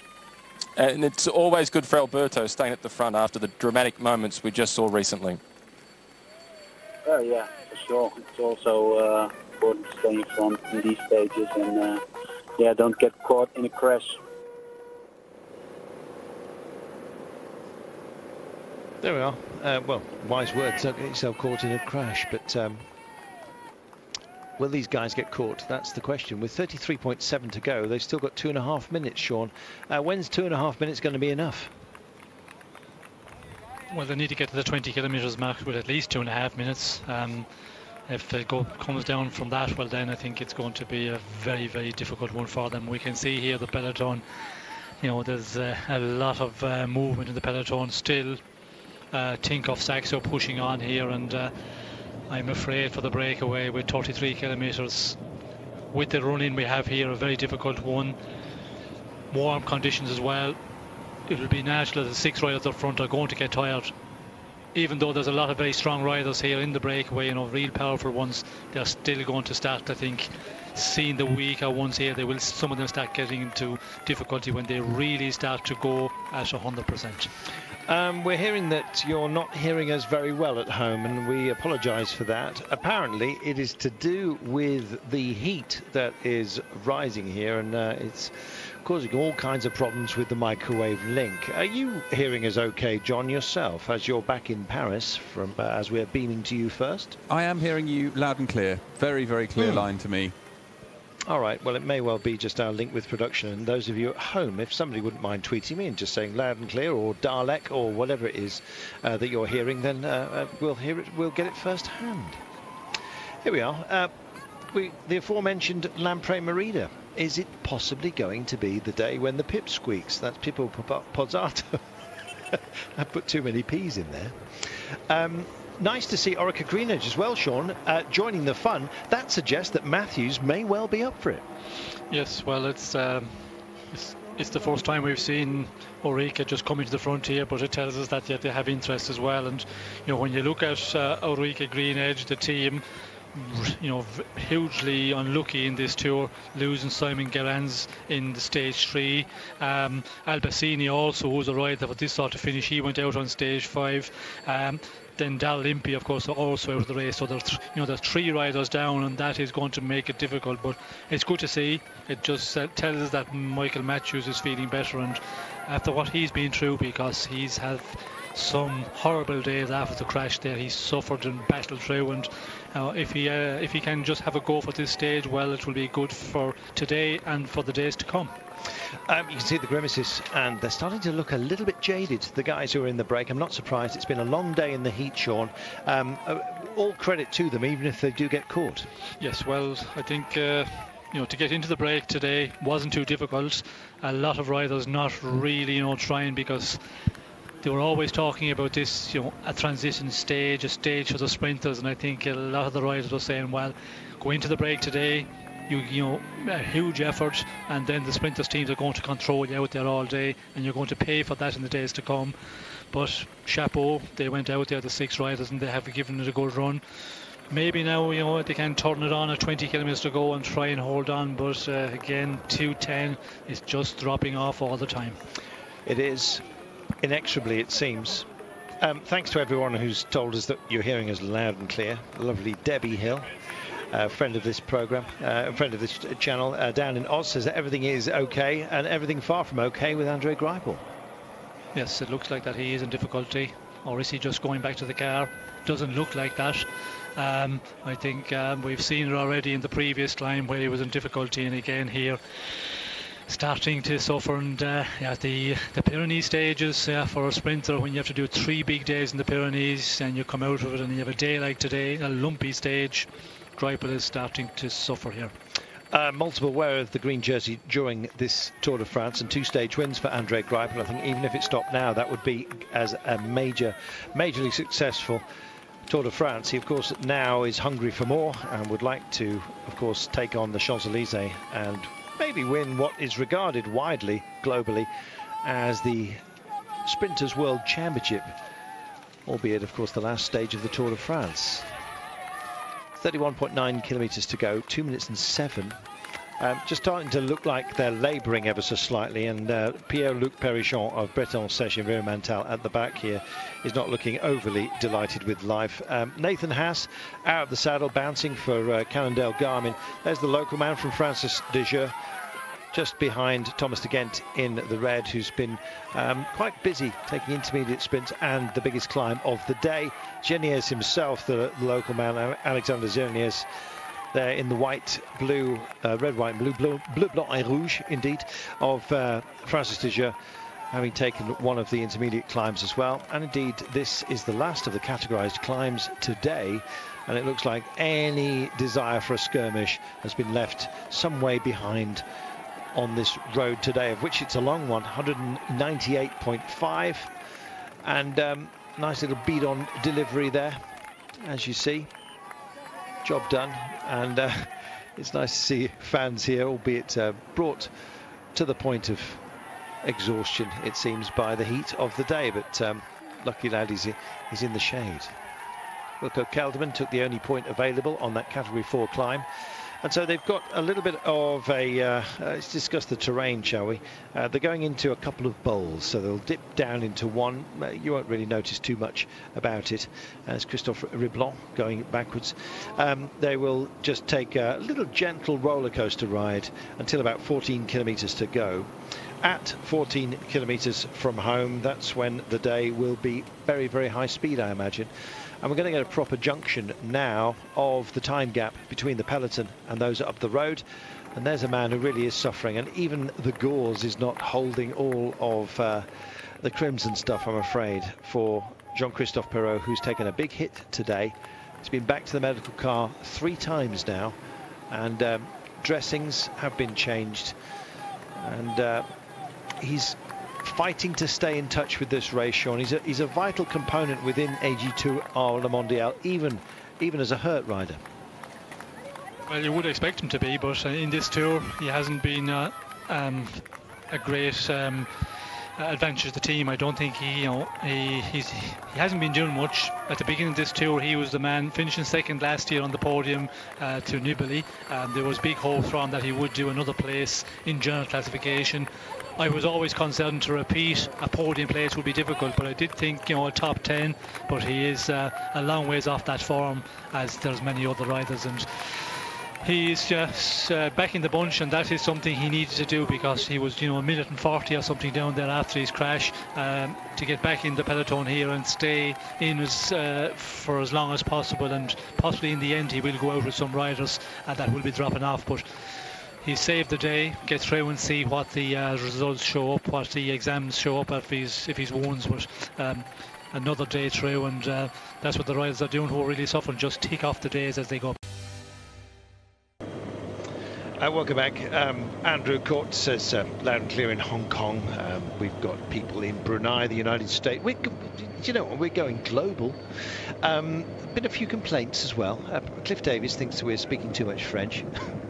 We're in France, Cliff. So just calm. 27 kilometres to go. I don't know. People want it all here. Some of you like a bit more French. A bit more pace, perhaps? Well, have some then. And here come Katusha. This is for Christoph, I'll be bound, and he's got a great chance today. Out front, it is Orica Greenedge, as you can see, on the nose of the chasing pack, minute and 50, and the break's starting to look doomed, Sean. Yes, it's not looking good. 150 at the moment, and coming down all the time. And as we can see there, the 6 breakaway, they start to be suffering, they're pulling faces a bit, and it's not surprising. And the peloton, just more teams starting to appear on the front of affairs, and that's not looking good for our break of the day. No, it's not. We'll see how they go. Genius is still up there, and here he is on the nose. Is he going to be minded to skip off? We'll see. For the time being, it must be tiring for them, especially the temperature that we've had. Even though the man from Francis Dijon just wipes his nose at the moment, almost, you can see almost, well, very nervous, I imagine, on this approach. He's 26.1 kilometres from going home, essentially, and the gap is at 1 minute and 43. I just think that that breakaway might well actually reduce before it's finally caught, which looks inevitable at the moment, especially the amount of firepower that is on the chase down. And Pippo, but Zato is at least showing his hand. I wonder if he'll show his nose at the line. We'll see. He's in there. He's about 20th down at the moment, but it's in a pretty good position, not that far from Alejandro Valverde, who's a proper wheel to follow on a day like this. 25.7 kilometres then. Not a great time to have any kind of issue, and the hand goes up, Sean, which always spells danger. It's Andrew Talansky who's asking for something. Well, it's probably for the team car. Again, just stock up on fresh bottles with 25k to go. We're coming to that 20k for the finish, where it normally stops again. They might, leave it go on a bit further today with the warm conditions. They have done that in this tour already. In the beginning of stages where normally it's 50, they have reduced on a number of days. After 30 kilometers, you can start taking bottles from the car. But to be sure, the riders, they're just going back and stock up before it's too late. Nice bottle of Saint-Julien. Nothing to do with that church, I believe, bound, John. It's nothing to do with that church, you're quite right. This church is from 1471, and the belfry was built onto the church back then, and it's been added to over the years, and was part of the bishopric of Rodez for many years. It has a beautiful stained glass window, which unfortunately we couldn't see there, which has a symbol of the 12 tribes of Israel in it. Well, all 12? All 12. Big window. Maybe there were little tribes. Here we are then. All 6 of our breakaway riders have remained intact, and they've actually shared duty. Nobody leaning on anybody else, Sean. It's been equally shared, the burden, I think it's fair to say, today. Yes, well, they have been working extremely well together. All 6 are, working good, and that always helps, because if you have one guy who starts to get weak, he wants to stay on the rear, try and hang on as long as possible, and that upsets the rest. Everybody gets nervous with that, because you never know, is he just playing the bluff and waiting for the end to see can he go on an attack. So the longer the 6 can work together, but again, when they have to start upping it, and Thomas de Gent, I think, is the one who will start pushing on a bit, but 1:33 at the moment, still with 24k's to go. It's just going one way at the moment, and that's down the way with the time advantage. South African champion just at the back, Jacques Janssen van Rensburg. They do have an option, MTN Quebec, and we had the lovely Douglas Ryder, team principal of MTN, in the commentary position earlier on. Getting ready to celebrate Mandela Day tomorrow, so they'll certainly be up for it tomorrow. They were up for it yesterday, of course, with Louis Mainkeys. Finished top 5, which is a fantastic result for them. In fact, Serge Powers the previous day finished 4th, so they're there or thereabouts. Will it be Eddie Boss today, Edvald Bosenhagen? Not quite sure. I don't think Eddie is overly fond of hot temperatures. I guess we'll see. Right now, here we go. This is the first hit out from the breakaway, thinking it is just getting too close, and it's a brave move, Sean. Well, I don't know if we call it brave. To go at this time, it's going to really, the chances for everybody here in the 6-man breakaway, it's not the time to do it when it's coming down like that. You just keep on working, and if you're feeling good, you just keep on contributing maybe a little bit extra at times, try and get closer to the finish and then have a go. But with this distance, to slip off on your own, it's not going to happen for Nathan Haas. There we are. The Aussie's decided that he doesn't want to share this with any other Aussie, and there's a great possibility, of course, that Michael Matthews, Bling himself, is behind, and maybe that's extra added incentive. Who knows? The gap was coming down rather quickly, and he's just gone off here. Can he possibly hold on to this pace? It will be a long-range piece of glory if he manages to do it.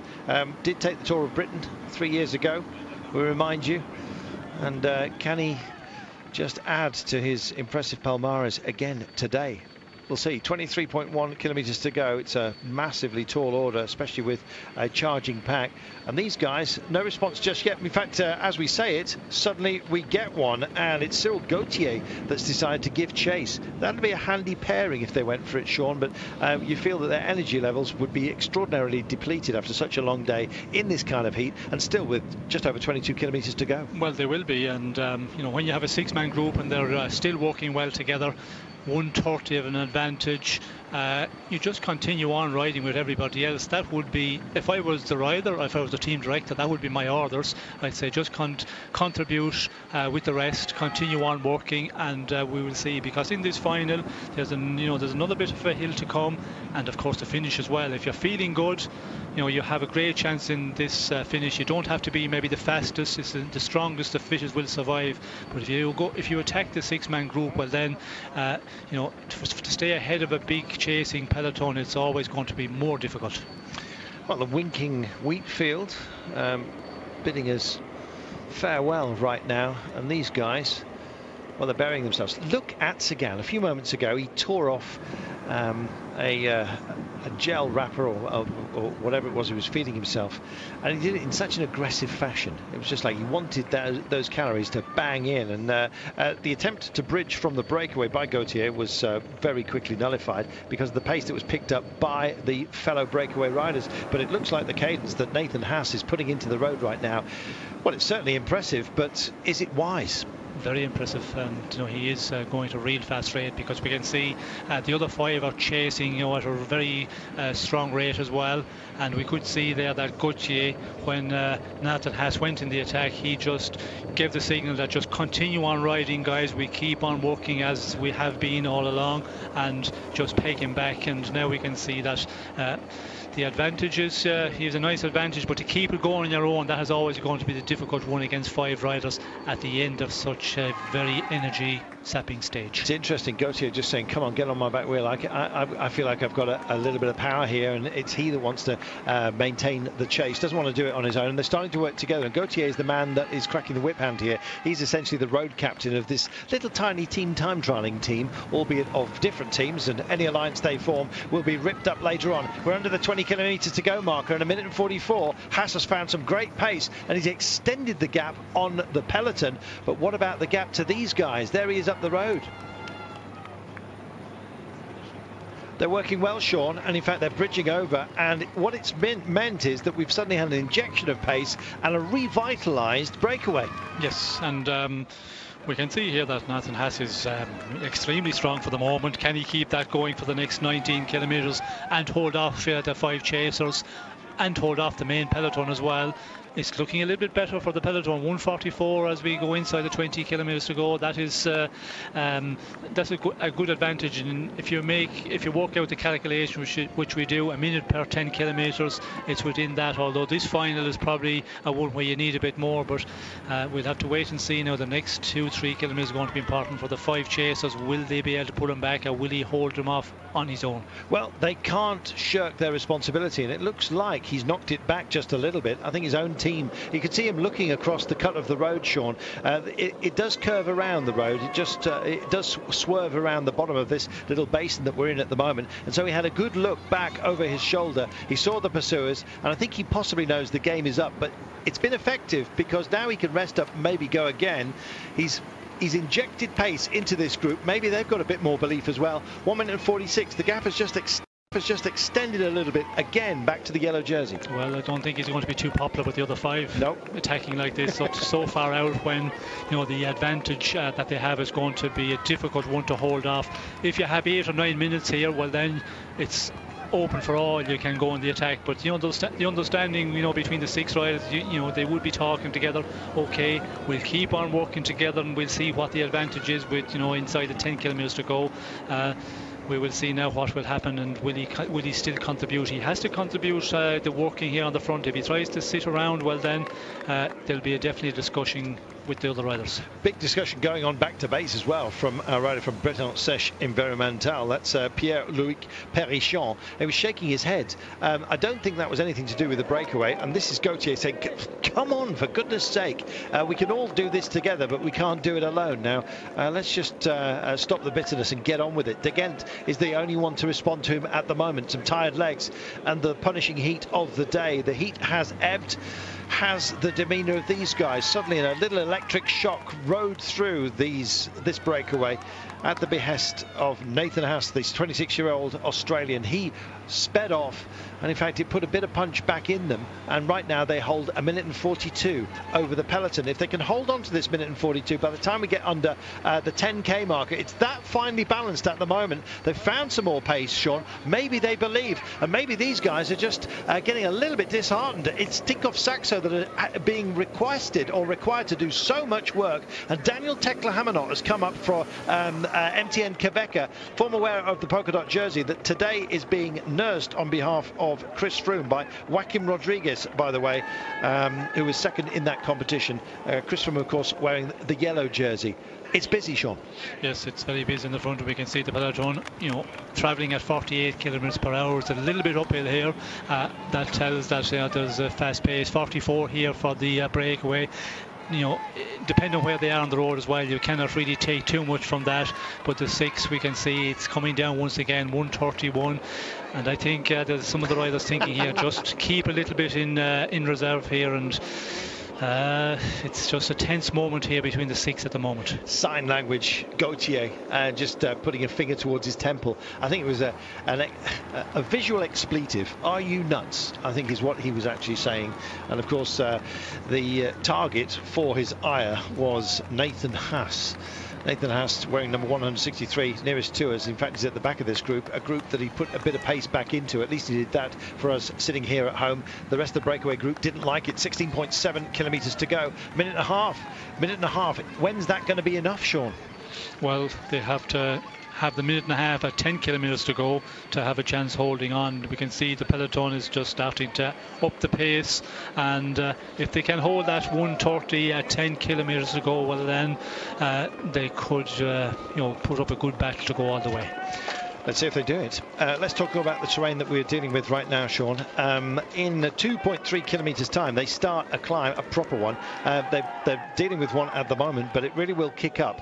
It's a bit like going over the ridge of a bowler hat, and they come back down into Rodez. Now they've got to deal, if you like, with the upturned rim of said hat to the line today. And it's the last 600 metres where there's 500 metres of what will be sheer hell at the end of 198.5 kilometres today. Yes, it's going to be a real difficult finish here, and if the 6 riders happen to hold on and they have that 15-20 seconds coming into the final number of kilometres, you can lose that so quickly on the run in here.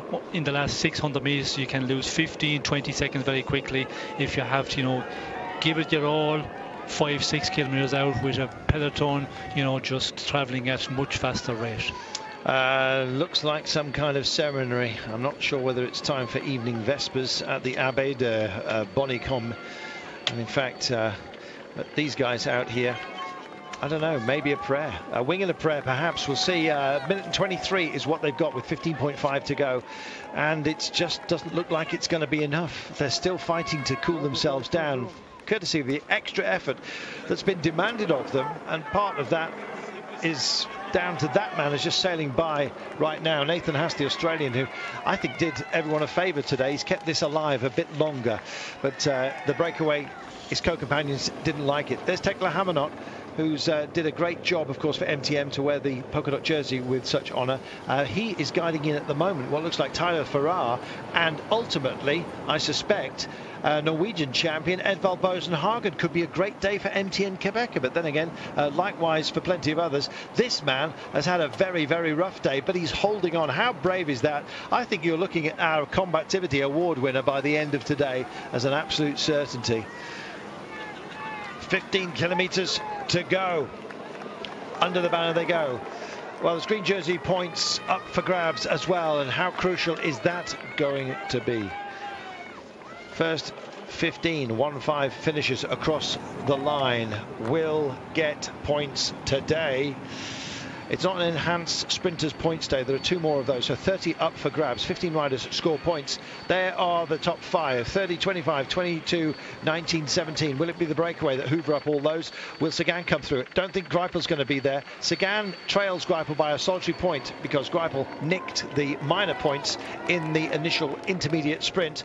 Sagan didn't like it, told him so, and in fact told his team to get up here because he quite fancies it today. Trouble is, so do plenty of others. Christoph of Team Katusha is in the mix, as you saw, just sailing by Tinkoff Saxo. It's busier, far busier at the front, and it's like cracking a whip hand over these guys. And one man who has really shown some scars today is Jean-Christophe Perrault for AG2 Le Mondial. We wish him the best, and indeed hope that his medical injuries aren't as serious as I suspected they were on his elbow, but he's still racing on. What a Trojan he is. Likewise, performance from the 6 men who are in the breakaway are 1 minute and 9, and the pace does not look overly focused, but it is. And look at these guys, they're wrestling with it, and bye-bye it is for British Environmental's Perichon. Just can't keep up. 6 become 5, Sean. It's a battle of attrition. Yes, and we can see it's Thomas de Gent who is pushing on up front. As we mentioned, when he gets into a breakaway, he just can be so powerful in the end and go on, and he's the one who will split the group here. He is the one that's going to split the group, and I'm afraid that Geniez doesn't look like it's going to be a pleasant homecoming for him. He might relay back on in a moment. 14.1 kilometres to go, 1 minute and 8, and the attacks roll on, and it's that man again. Nathan Haas has decided he's going to go, and he's being joined here. Kelderman of Team Lotto Jumbo in the yellow goes with it as well, and there goes goes Gautier. I beg your pardon, it's Gautier that shoots off as well. He was the one that was exclaiming, if you like, to Haas, and in fact it's Haas that's been beaten up here. Yes, well, I think he's paying for his efforts a bit early because he did put in a big attack, and we can see Kelderman now with Gautier following. Thomas de Gent, he will get back in. He will just keep on working at his pace. He's able to do that. He hasn't that extra explosive effort, but just powerfully can power along for a long time. And in a breakaway, we could see that he was the one in the earlier part of this little bit of an incline who caused the problems for the breakaway.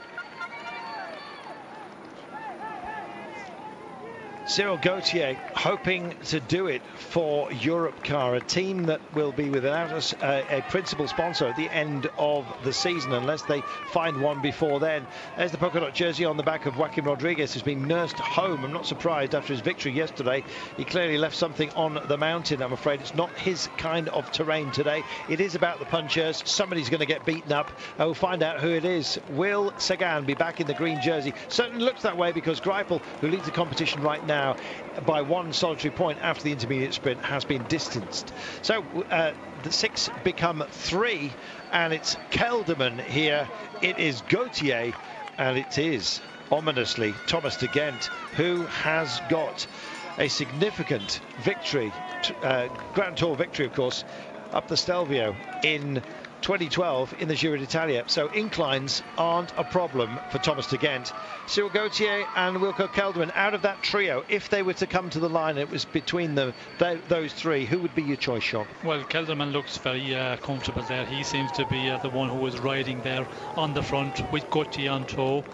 Thomas de Gent just claws his way back, as he can do so well. I think Gautier could be the better one, a more puncher, but again, Kelderman looks a little bit too strong for the other 3 for me. There we go, just picks it up, and in fact he's eyeing them, and I think they realise that actually he's the man that they don't want to nurse home. It's a difficult conundrum, Sean, how much effort to put in, especially if there's a rider that you fear here. Yes, well, I think you have to keep on, contributing. If one tries to, get carried along, well then they'll just start getting unorganised, and that will allow some of the other riders to get back in once again. We can see Gauthier, he is trying to just miss some turns on the front. Is it just thinking, spare a little bit to finish, spare as much as I can? He is a good finisher for this sort of finish, but Kelderman looks impressive, but with 12.5 things can change. Drifts over. Kelderman, the 24-year-old, fourth on the Dauphiné last year. It was a great year for him. Seventh in the Giro as well, we remind you, and he is here in the yellow and black. In the green is Cyril Gauthier, the 27-year-old Frenchman. He's pulling all kinds of faces. I wonder if they have a special little seminar led by Tommy Vogler, his teammate, from the bad clown lexicon of faces. Who knows? Gauthier may well pull a few more before we get to the end today. Somebody's going to be smiling, though. Might be Thomas de Gent. King of the Mountains in the Paris-Nice, the 28-year-old Belgian. He can play when the road is an incline. They've got one right now. They're going to come over the peak of this, then it's downhill into Rodez. It's quite a technical course, and I'm beginning to believe, Sean, it's a minute and 2. They've got minute and 3, just extending ever so slightly with 12.1 to go. It's a feisty trio, and I think that all of these three possibly have something left in the tank. Well, I think they're the strongest of the breakaway. Kelderman looks to be that little bit stronger. We can see Thomas again still riding, and the rest I think is going to be difficult for him. There is an advantage here as we see the peloton, also coming into view. So I'm not sure if our time at the moment, 1 minute is the full minute is coming down, but advantage for the three out in front. We have a number of kilometres downhill before we tackle the final run up to the finish here in Rodez. Well, I'm just wondering whether Kelderman and de Gent have done a oimidach, and they're just going to form this partnership, and I'm afraid get the better of Cyril Gauthier. He looks to be the one that's struggling at the moment, but you never know how much kidolly is going on here. It's hard to read it, but 58 seconds it is. It's because we're on this incline, Sean, the camera foreshortens the long road section.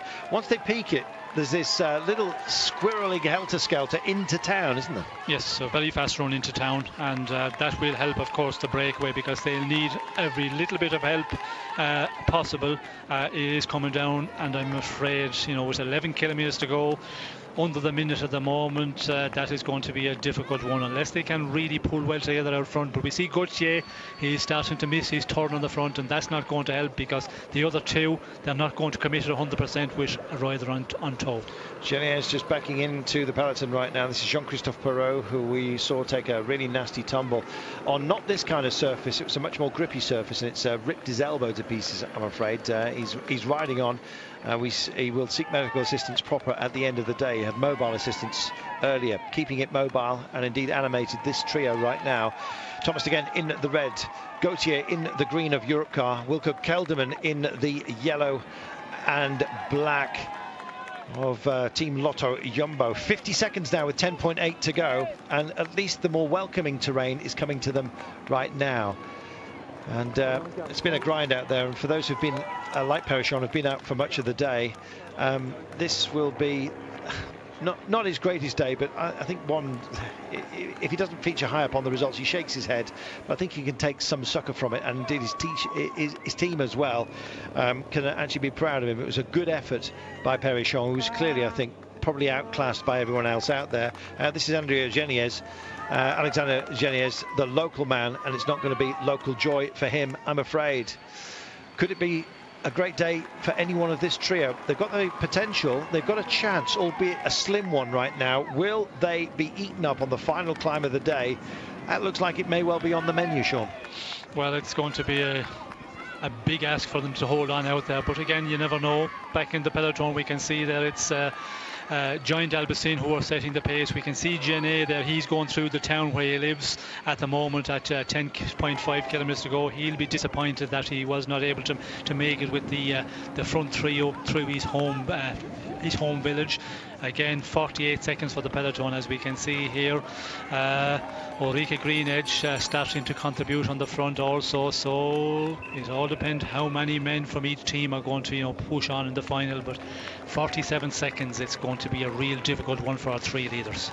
Yates brothers have been a factor, but they're doing the driving at the moment for Michael Matthews, who's up there. 10 kilometres to go, 46 seconds is the gap.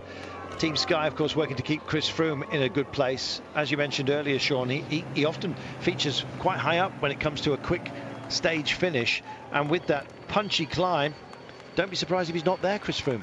Well, I think if he's delivered to a position where he's very much on the front in the final couple of 100 metres, this run-up, the run-in will also suit Christoph Froome because he is that explosive type. 9 kilometres to go. Chris Froome, is he getting greedy? He certainly was for time when he won up to La Pierre-Saint-Martin, lunging the bike, you may remember, on that uphill climb. Every second counts as far as Froome's concerned, and he wouldn't mind a few more, quite frankly, today if it's on offer. Yes. Meanwhile, there's Nathan Haas, who really animated or reanimated the breakaway. Unfortunately for him, he's about to be caught, and it's a pack that's being led at the moment by MTN Quebecer, just followed by Giant Alpecin. And there, of course, you can see Sky behind Orica Greenedge. And Sky working for Chris Froome, and that magical moment will come when we pass the 3Ks to go marker. There is Tommy Vogler. Not in a happy place, I'm afraid, is our Tommy at the moment. And I think it may well be the last season we see Tommy. We'll see whether somebody picks it up, or indeed he up, whether he does move into the media where he's expected to find a home very easily. Good to see Vincenzo Nibali actually functioning very, very well. Had to work hard to get back on after a big split and indeed a puncture for him. That's the pace we've had today. Matching it at the moment is the yellow jersey on the back of Chris Froome, and almost as an eternal, it seems. His team nestled around him. It's a great cushion and comfort to the man. No comfort for anybody when you see the green jersey on the back of Peter Sagan up towards the 4. Huge punchy rider. What position will it be for him? And indeed, what finishing number will be attached to these guys? 7.7 kilometres, that's when we're going to find out. Jean-Christophe Perrault just being distanced right now. I wonder if it's going to be a combativity award for him, Sean, and I wonder if it's going to be bye-bye tour at the end of the day. He looked beaten up. Certainly was beaten up. We could see there, he hit the road very heavily, a lot of road rash on both elbows, down on his, I think it was his right hip. He's happy, I think, to get to this point with the peloton. Now he can just ride in at an easier pace, where he was in a real bad position at the crash with around 40 plus kilometres to go, 45 to go. He'll have to see what the damage is, but I don't think looking like there's anything broken, so that is always the first thing, the most important thing. I think he will continue, but we can see out in front here they're really pushing on. 6.8 to go, 33 seconds, and they're just on this flat section, and when they get to that 5 kilometres to go, it starts to go downhill, but the advantage I don't think is going to be enough for them to hold out there.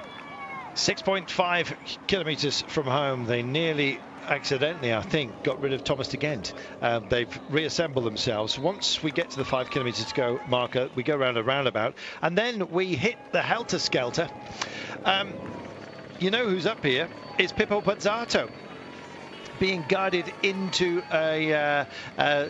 into position, and indeed they have given the combativity award to Thomas de Gent as part of the breakaway. I thought it may well be Jean-Christophe Perrault today, he of the injuries sustained on the road today, but it's de Gent. At least he'll get something out of today, but he'd like an awful lot more, Sean. Yes, well, I think they were all hoping to get a lot more, and it looked like that it wasn't going to be possible at all. Then, of course, with the attack from Nathan Haas, and that's the discussion as well. If Nathan Haas had not attacked and just kept on riding, they would have maybe another 10 or 15 seconds advantage. But the situation is as now, 30 seconds with just over 5 kilometres to go, and we can see a lot of movement here on the front of the peloton from a mixture of teams. Mixture of teams, and Mark Cavendish is in the fray. Likewise, plenty of others as well. The Austrian champion, Marco Haller, is here, working for Alexander Kristoff.